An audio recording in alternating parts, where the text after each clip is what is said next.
ये वीडियो में हम रिलेशन के बारे में थोड़ा इंट्रोडक्शन टाइप देखने वाले हैं कि रिलेशन है क्या। ठीक है। अब रियल लाइफ में भी रिलेशन वर्ड तो हम यूज़ करते ही हैं, इसका मतलब भी क्या होता है वो भी हमें पता है ना। और उसमें भी कई बार हम थोड़ा सेग्रीगेट भी करते हैं। कौन सा वर्ड यूज़ करते हैं? ब्लड रिलेशन भी वर्ड यूज़ करते हैं ना। तो रिलेशन से ही है, बट ब्लड रिलेशन अलग बात है पूरी, है ना। उसमें जीनेटिकल आ जाता है, genetical science. Okay. So yes, relation and blood relation, ये दोनों के बीच में डिफरेंस बहुत क्लियर है। और वो अभी हम यहाँ नहीं डिस्कस कर रहे हैं, आपको पता ही होगा। ठीक है, क्योंकि ये प्रैक्टिकल रियल लाइफ का प्रॉब्लम है। प्रॉब्लम तो नहीं बोल सकते, but day by day life में हम यूज़ करते हैं। सो यस, क्लियरिटी होगी ही। ठीक है। सो यहाँ हम human as a human being का रिलेशन डिस्कशन नहीं करने वाले हैं। रिलेशन डिस्कशन करने वाले हैं मैथमेटिकली। ठीक है। सो मैथमेटिक्स के फॉर्म में रिलेशन क्या होता है, और आगे जाके ये भी देखेंगे उसमें क्या क्या प्रॉपर्टीज़ होती है ना। और वो प्रॉपर्टी के हेल्प लेके हम रियल लाइफ के प्रॉब्लम्स भी सॉल्व कर सकते हैं बड़ो बहुत आराम से। सो इसकी तो बहुत बड़ी एप्लीकेशन है। और आगे जाके अगर ग्राफ्स एंड ट्रीज वो सब भी देखना है ना, तो ये बहुत बेसिक प्लेटफॉर्म है रिलेशन। सो रिलेशन का पूरा फंडामेंटल नॉलेज होना कंपलसरी है ना, क्योंकि उस पे ही पूरा स्ट्रक्चर बिल्डअप होता है, ग्राफ ट्रीज और वो सब। ओके। और उसकी हेल्प कंप्यूटर नेटवर्किंग में तो बहुत ज़्यादा है, वो आप आगे जाके देखोगे। सो फिलहाल हम इंटरेस्टेड है रिलेशन क्या है और कैसे डिफाइन करते हैं, है ना। ओके। सो रिलेशन में जाने से पहले सेट थ्योरी क्लियरली आपको आनी चाहिए, तो ही रिलेशन में आप ज़ीरो डाउट के साथ आगे जा सकते हो। क्योंकि 70% प्रॉपर्टीज ऐसी है जो कि सेट थ्योरी की हम यहाँ यूज़ करने वाले हैं। ठीक है। सो यस, रिलेशन में अगर आपको आगे बढ़ना है तो फिर आपको मैट्रिसेस का नॉलेज होना चाहिए, सेट थ्योरी का नॉलेज होना चाहिए। ठीक है। तो कोई दिक्कत नहीं होगी, ये बेसिक प्रीरिक्विसाइट्स है। ठीक है। तो यस, अगर नहीं पता है तो relation sorry matrix and determinant वाला एक प्लेलिस्ट मैंने ऑलरेडी बना के रखा है। सो उससे आप मैट्रिक्स का कंसेप्ट रिफ़र कर सकते हो। एंड सेट थियोरी का भी पूरा एक प्लेलिस्ट बना के रखा है। सो वो भी आप रिफ़र कर सकते हो फ्री टाइम में। ठीक है। ओके। सो अभी फ़िलहाल मैं ये मान के जा रहा हूँ कि आपको ये सारा नॉलेज है। ठीक है। अब आगे जाने से पहले मैं एक सिंपल सा एक एग्जांपल दे देता हूँ। मान लो हमारे पास एक सेट ए है, उसमें सपोज 1 2 3 तीन मेंबर है। और सेट बी है, उसमें सपोज ए बी मेंबर है। अब ए में दिखाना चाहता हूँ कि ज़रूरी नहीं है कि सेट में नंबर ही हो, है ना। नंबर्स, नेम, कैरेक्टर, स्ट्रिंग्स कुछ भी हो सकता है। डिपेंड्स सेट आप किस टाइप का हैंडल कर रहे हो, प्रॉब्लम आप किस टाइप का हैंडल कर रहे हो। एनीवे, अब इसके बीच में क्या रिलेशन है वो भी हम सेट थ्योरी में डिस्कशन कर चुके हैं। सो फिलहाल नहीं जा रहे आगे, बट यस, मुझे जिसकी ज़रूरत है वो है क्रॉस। सो ए क्रॉस बी कैसे फाइंड करते हैं वो भी आप लोगों को पता ही होगा। सो मैं यहाँ फाइंड कर रहा हूँ कैसे होगा। 1 comma A 1 comma B, 2 comma A 2 comma B, 3 comma A 3 comma B. That's it. ठीक है। यानी कि पहला मेंबर जो हम लिख रहे हैं ऑलवेज फर्स्ट सेट में से होगा, और दूसरा मेंबर जो दिखाई दे रहा है वो ऑलवेज सेकंड सेट में से होगा। उसी को बोलते हैं क्रॉस मल्टीप्लिकेशन। अब इसमें आप ऑर्डरिंग चेंज कर सकते हो, इसको आगे लिखो पीछे लिखो, डजेंट मैटर। बट ये स्पेसिफिक फॉर्मेशन से जाएंगे ना, तो सारे के सारे मेंबर इजीली हम लिस्ट आउट कर सकते हैं। अदरवाइज हो सकता है कि कोई एक या दो मेंबर मिस हो जाए। Okay. Okay. So I think cross multiplication clear होगा। अब इसके बाद एक और चीज मुझे चाहिए, वो है power set. Yes, power set. अब पावर सेट क्या होता है पता है ना। अब मैं यहाँ ए का पावर सेट की बात कर रहा हूँ।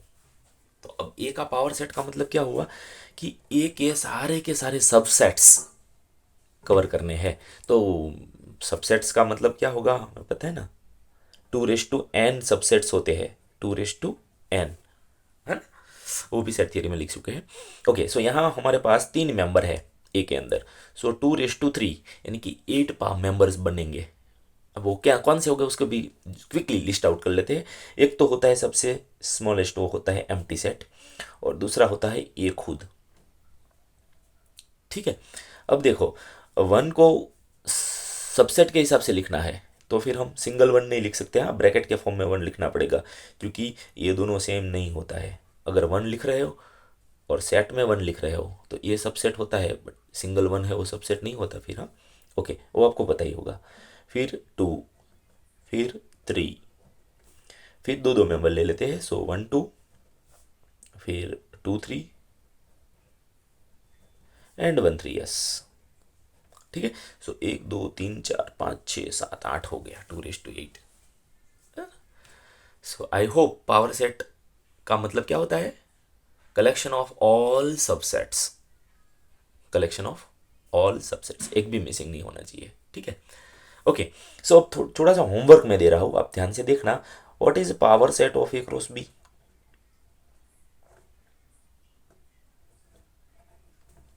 है ना, सिंगल सिंगल मेंबर का तो पावर सेट हम आराम से डिफाइन कर सकते हैं, but power set of A cross B का पावर सेट मिलेगा? अब देखो कितने ए क्रॉस बी में कितने मेंबर है, 1 2 3 4 5 6 मेंबर है, तो टोटल मिलेंगे कितने, 2 6 एलिमेंट। हाँ, 2 × 2 × 2 × 2 × 2 × 2। अब देखो ये तो बहुत हम्म, हाँ, अगर ये सारे मेंबर्स आप लिस्ट आउट कर रहे हो ना, तो वो तो स्मार्ट वर्क नहीं होगा, है ना, मीनिंगलेस होगा, है ना। तो ठीक है, आप ट्राई कर सकते हो रफली, बट यहाँ हम लिस्ट आउट नहीं करेंगे, क्योंकि ये फिर पागलों वाली बात हो जाएगी, है ना। ओके, बट यस, इसका यूज़ क्या है वो मैं बता दूँ। अब हम जो ये रिलेशन रिलेशन बोल रहे हैं ना, वो रिलेशन और कुछ नहीं है, ए क्रॉस बी का सबसेट है ना। तो यहाँ जो हम रिलेशन बोल रहे हैं, सो रिलेशन का सिंबल रहेगा आर, बट ये आर और ये आर दोनों सेम नहीं है, वो बता दूँ। ए आर का मतलब है सेट ऑफ रियल नंबर्स, और ए आर का मतलब होता है रिलेशन। कई बार हम ए आर की जगह भी ये आर लिखते हैं, अगर ऐसे लिखते हो तो आप अलर्ट हो जाना, दोनों आर के बीच में डिफरेंस है। ठीक है, तो कन्फ्यूज़न नहीं होना चाहिए, इसलिए मैं हर जगह जहाँ सेट ऑफ आर रियल बोलना है ना, मैं ऐसे ही लिखता हूँ। शायद बहुत सारे लोगों को क्वेश्चन हुआ होगा, बट इसका आंसर यहाँ है। ठीक है, सो सेट को मोस्टली हम क्या बोलेंगे, सेट ऑफ इंटीजर्स को, sorry, set of natural number को एन, सेट ऑफ इंटीजर्स को Z, set of rational numbers को Q, set of real numbers को R, set of complex numbers को सी। तो ये जो लाइनिंग करने का मतलब है, ये स्पेसिफिक सेट ऑफ नंबर्स है, इसलिए, है ना।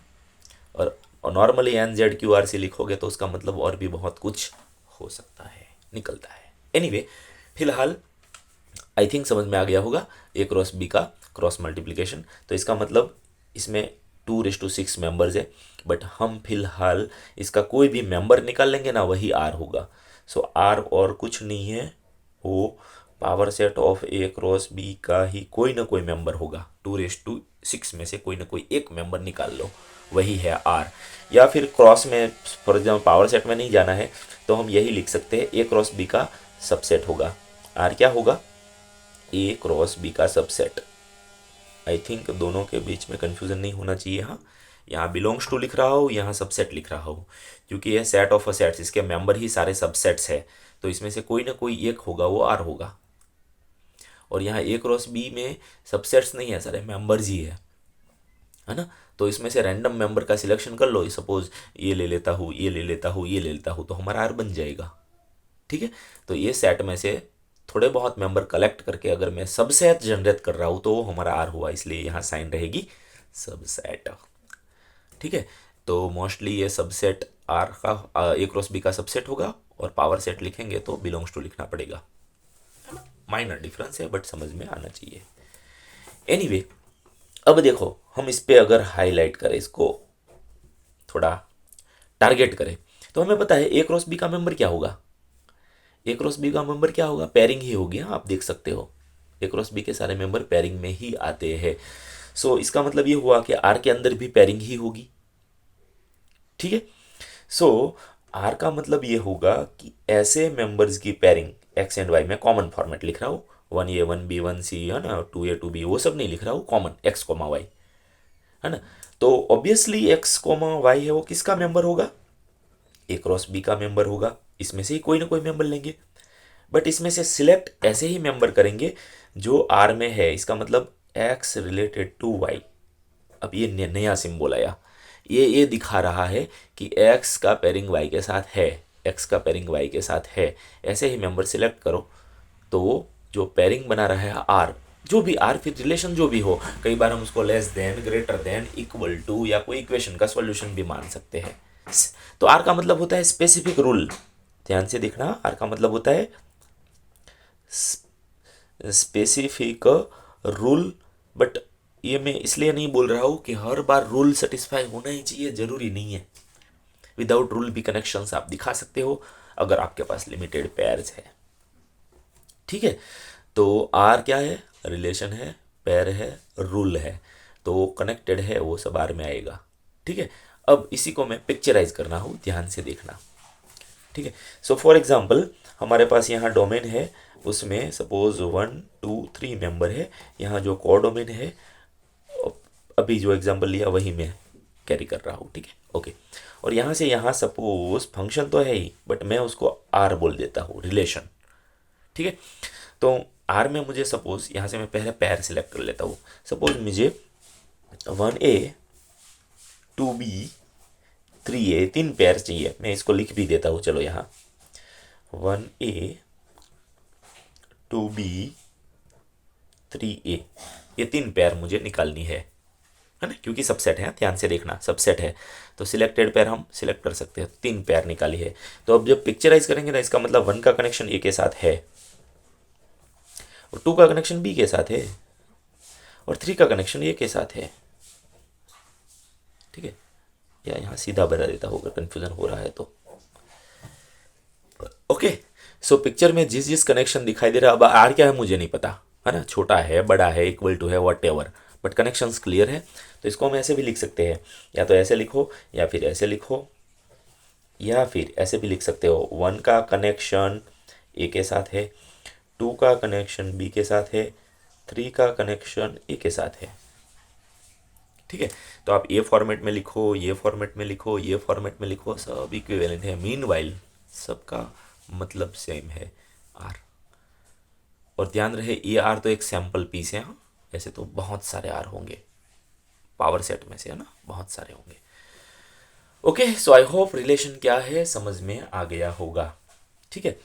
तो अगर कनेक्शन है तो हम आर दिखाएंगे। फॉर एग्जाम्पल यहाँ आप देखो ना, तो देखो 1 का कनेक्शन बी के साथ है, 1 का कनेक्शन बी के साथ नहीं है, तो हम ऐसा लिखेंगे 1 is not related to B, connection नहीं बन रहा है तो रिलेशन रख के शेरो कर देंगे, तो इसका मतलब वो आर में नहीं है, ठीक है तो आर, नहीं है तो आर क्रॉस, क्रॉस नहीं बट शेरो, हाँ। सो आई होप कि इसका मतलब समझ में आ रहा होगा, ठीक है। और एक चीज़ ध्यान रहे, इसको हम ऑलवेज डोमेन में ए बोलेंगे, को डोमेन को बी बोलेंगे। सो इसके जो मेंबर्स है उसको small A B C D बोलेंगे, जैसे कि हमने फंक्शन में क्या बोला था, एक्स का मेंबर, डोमेन का मेंबर को एक्स बोल रहे हैं ना, डोमेन के मेंबर को एक्स बोल रहे हैं, को डोमेन का मेंबर को वाई बोल रहा है, अगर फंक्शन नोटेशन लिख रहा है तो रिलेशन नोटेशन में डोमेन का मेंबर बताना है ना तो हम स्मॉल ए लिखेंगे, और को डोमेन का मेंबर बताना है ना तो स्मॉल बी लिखेंगे, या एक्स एंड वाई के साथ जी जा सकते हैं, ठीक है, ओके। चलो अब फंक्शन में जैसे डोमेन को डोमेन रेंज जैसा आता है, सिमिलरली इसमें भी है, ठीक है। सो मैं जस्ट नोटेशन करके लिख देता हूँ कि यहाँ डोमेन का मतलब क्या हुआ, domain of the relation R, इसको हम डोम आर भी लिख सकते हैं, ठीक है। तो डोमेन ऑफ आर का मतलब क्या हुआ कि इसमें से हमें मेंबर्स निकालने हैं, किसमें से, डोमेन में से। तो मैं यहाँ लिख रहा हूँ ए बिलोंग्स टू कैपिटल ए, है ना, कैपिटल ए डोमेन में से मेंबर्स निकालने हैं, बट कैसे मेंबर निकालने हैं, जो इसके साथ रिलेशन में हो, ई रिलेटेड टू बी होना चाहिए, ए रिलेटेड टू बी यानी कि कनेक्शंस बनना चाहिए for some B in codomain, codomain के कोई ना कोई मेंबर के साथ अगर रिलेशन बन रहा है तो ऐसे सारे डोमेन के मेंबर कलेक्ट कर लो, उसको हम बोलेंगे डोमर। सिमिलरली रेंज भी डिफाइन कर सकते हैं। रेंज ऑफ आर क्या हो जाएगी, शॉर्ट में हम रेंज आर लिख सकते हैं, है ना। तो रेंज आर का मतलब क्या होगा, कोडोमेन के मेंबर्स निकालने हैं हमें से, ऐसे मेंबर निकालने हैं जो पेयरिंग बना रहे हो। ठीक है, तो लिखेंगे कैसे कि ऐसे सारे बी लेंगे कोडोमेन में से, है ना। ऐसे ही जो कनेक्शंस बनाते हैं, ए रिलेटेड टू बी कनेक्शंस बना रहे हैं फॉर सम बी, सम ए, हाँ सम ए बिलोंग्स टू कैपिटल ए, यानी कि डोमेन के कोई ना कोई मेंबर के साथ कनेक्शंस बना रहे हैं, ऐसे सारे बी कलेक्ट कर लो, वो हो जाएगी रेंज, है ना। सो डोमेन है वो इसका रेंज सबसेट होगा, यहाँ से मिलेगा, और रेंज है वो यहाँ से हमें मिलेगा। ठीक है, ओके। सो कोई भी एग्जांपल, अब चलो ये डिस्कशन कर ही लेते हैं, क्योंकि अभी एग्जांपल हमने लिया है, ये लिया है आर, है ना। तो क्या आप बता सकते हो उसका डोमेन कौन है। यस, पहला पहला मेंबर ले लो, 1 2 3, और यहाँ से भी पता चलेगा तीनों कनेक्शंस बना रहे हैं, तो वो रेंज डोमेन हो जाएगा। अब रेंज क्या होगी, तो दूसरा दूसरा मेंबर ले लो। सो ए बी ए, इसका मतलब दो ही मेंबर होंगे, ए एंड बी। ठीक है, तो यहाँ भी देख सकते हैं दोनों मेंबर है, दोनों सबके साथ कनेक्शंस बना रहे हैं, सबके साथ भी तो नहीं, बट ए में भी एरो है, बी में भी एरो है, दैट मीन्स ये रेंज है ना। कितने के साथ कनेक्शन बना रहा है नहीं बना रहा है वो नहीं देखना है, बट यहाँ से एरो मिलना चाहिए, 1 2 3 4 जो भी, बट मिनिमम एक एरो अगर यहाँ से निकल रहा है तो हम उसको रेंज में काउंट करेंगे, दैट्स इट।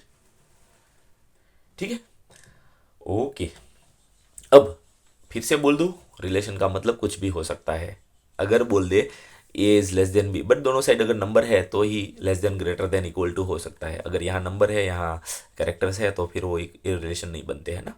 तो अगर डोमेन भी नंबर्स है, कोडोमेन भी नंबर्स है, तो रिलेशन को हम लेस देन बोल सकते हैं। लेस देन का मतलब अगर ये इससे छोटा है तो ही कनेक्शन बनेगा, अदरवाइज नहीं बनेगा, है ना। या ग्रेटर देन है तो इससे बड़ा हो तो ही कनेक्शन बनेगा। ठीक है, तो ऐसे बहुत सारे हैं, आगे भी हम देखेंगे, आप अपने हिसाब से प्रैक्टिस भी कर सकते हो।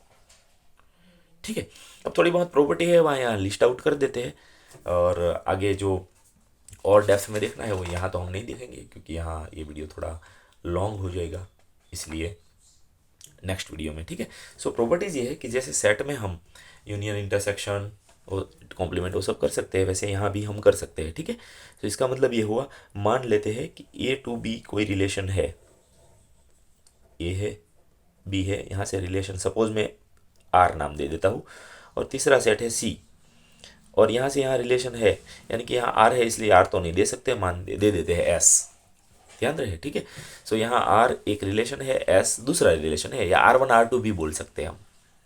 ठीक है, अब मेंबर्स क्या है वो मैं नहीं लिख रहा हूँ, कनेक्शंस क्या है वो भी मैं नहीं लिख रहा हूँ, बट अगर दोनों का यूनियन लेना है, इंटरसेक्शन लेना है, इसका मतलब क्या होगा वो जस्ट दिखा देते हैं क्विकली। ठीक है, सो मान लो इंटरसेक्शन लेना है तो हम क्या करेंगे, आर इंटरसेक्शन एस का मतलब क्या होगा ये बता दूँ, फिर यहाँ लिख देंगे आर यूनियन एस का मतलब क्या होगा, फिर यहाँ डिफरेंस आर माइनस एस का मतलब क्या होगा। ठीक है, अब एक चीज़ आगे जाने से पहले एक चीज़, यहाँ आर बताया था तो आपको पता है ना आर लिख कैसे सकते हैं, या आर दिखाना है ना, तो यहाँ कौन सा मेंबर को यहाँ किस मेंबर के साथ कनेक्ट कर रहा है वो लिखना पड़ेगा, यानी कि लिखेंगे ऐसे, हाँ ए आर बी, तो यहाँ इंटरसेक्शन भी एक रिलेशन है। ठीक है, तो मान लेते हैं कि इसका मेंबर एक्स है, तो अपोजिट मेंबर यहाँ ये सब दिख रहे हैं, तो मान लेते हैं यहाँ मेंबर वाई है। ठीक है, और इस यहाँ एक्स है, यहाँ वाई है, यहाँ एक्स है, यहाँ वाई है, वो कुछ भी लिख सकते हैं। तो इसको लिखना है ना, तो आपको यहाँ भी एक मेंबर लिखना पड़ेगा और यहाँ भी एक मेंबर लिखना पड़ेगा, क्योंकि ये इंटरसेक्शन एक कॉमन एक ही रिलेशन है, आर की जगह आर इंटरसेक्शन ऐसा आ जाएगा। अब वो फाइंड कैसे करेंगे, अब इंटरसेक्शन का मतलब एंड होता है ना। सो इसका मतलब ये होगा एक्स है वो आर के साथ भी वाई के साथ कनेक्टेड होना चाहिए थ्रू द रिलेशन आर, यानी कि आर के हिसाब से भी एक्स एंड वाई कनेक्टेड होना चाहिए। ठीक है, और एस के हिसाब से भी एक्स एंड वाई कनेक्टेड होना चाहिए, एस के हिसाब से भी एक्स एंड वाई कनेक्टेड होना चाहिए। ठीक है, और इंटरसेक्शन है इसलिए एंड लिखेंगे, बट ये मैथमेटिकल एक्सप्रेशन में हमें एंड नहीं लिखते, उसको बोलते हैं मिट। ठीक है, सो यहाँ मतलब बता देता हूँ। वैसे तो एंड ही लिखते हैं, इंटरसेक्शन है इसलिए, बट यहाँ एंड नहीं लिखेंगे, एंड की जगह लिखेंगे मीट, इसको बोलते हैं मीट। ठीक है, तो ये सारे इक्विवेलेंट मीनिंग है। ओके, सिमिलरली यहाँ एक्स आर यूनियन एस से वाई के साथ कनेक्टेड है, ऐसा हम कब बोल सकते हैं? तो एक्स है वो आर थ्रू वाई से कनेक्ट होना चाहिए, फिर एक्स है वो एस थ्रू बी वाई से कनेक्ट होना चाहिए, और यूनियन है इसलिए हम और यूज़ करेंगे। सो जनरली हम और यूज़ करते हैं, बट और का मतलब यहाँ सिम्बोलिकली ऐसा होगा, उसको बोलते हैं ज्वाइन, ज्वाइन। ठीक है, सो यहाँ आएगा ये साइन। क्लियर? ओके, फिर सब्ट्रैक्शन। सब्ट्रैक्शन का मतलब क्या होगा? देखो, एक्स है वो आर माइनस एस से वाई के साथ कनेक्टेड है, ऐसा हम कब बोलेंगे? आर से कनेक्टेड होगा बट एस से कनेक्टेड नहीं होगा, है ना। सो एक्स है वो आर से वाई के साथ कनेक्ट होगा, बट एक्स है वो एस थ्रू वाई के साथ कनेक्टेड नहीं होगा। सब्ट्रैक्शन का मतलब क्या होगा? नहीं होना चाहिए, और एंड आएगा, बट आएगा, तो इसके लिए हम सिंबल यही मीट यूज करेंगे। क्लियर? और कॉम्प्लीमेंट फोर्थ एक और भी है, वो लिख देते हैं। आर कॉम्प्लीमेंट का मतलब क्या हुआ? सो एक्स है वो आर कॉम्प्लीमेंट थ्रू वाई से कनेक्टेड है, इसका मतलब क्या हुआ कि एक्स है वो आर से वाई के साथ कनेक्टेड नहीं होना चाहिए। एक्स है वो वाई से कनेक्टेड नहीं है, तो हम ऐसा मान सकते हैं कि कॉम्प्लीमेंट से वो कनेक्शन में है। यानी कि जहाँ ये जब हम पिक्चर बनाएंगे, फिर जहाँ एरो नहीं दिखाई दे रहा है वो सारे एरोज कॉम्प्लीमेंट के एरोज है, ऐसा हम मान सकते हैं। ठीक है, सो कनेक्शन नहीं बना रहा है आर, वो सारे कनेक्शंस को आर कॉम्प्लीमेंट मानेंगे।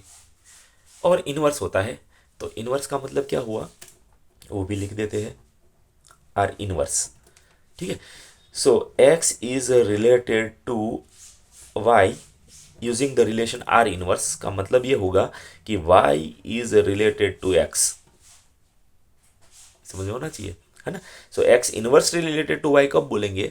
जब वाई है वो एक्स से रिलेटेड होना चाहिए। यानी कि जस्ट 1,2 है, उसको हम लिख देंगे क्या? 2,1, तो हो जाएगा इनवर्स। आई होप अभी तक हमने जो भी डिस्कशन किया वो क्लियर होगा। ठीक है, और yes, in case of any doubt query question you may comment on the video. ठीक है, और हाँ, अपने सर्कल में उसको मैक्सिमम लाइक एंड शेयर करना मत भूलिएगा, और चैनल को सब्सक्राइब करो मैक्सिमम, ताकि वीडियोस बनाने का मुझे एनर्जी मिले थोड़ी। ठीक है, मिलते हैं नेक्स्ट वीडियो में न्यू टॉपिक के साथ।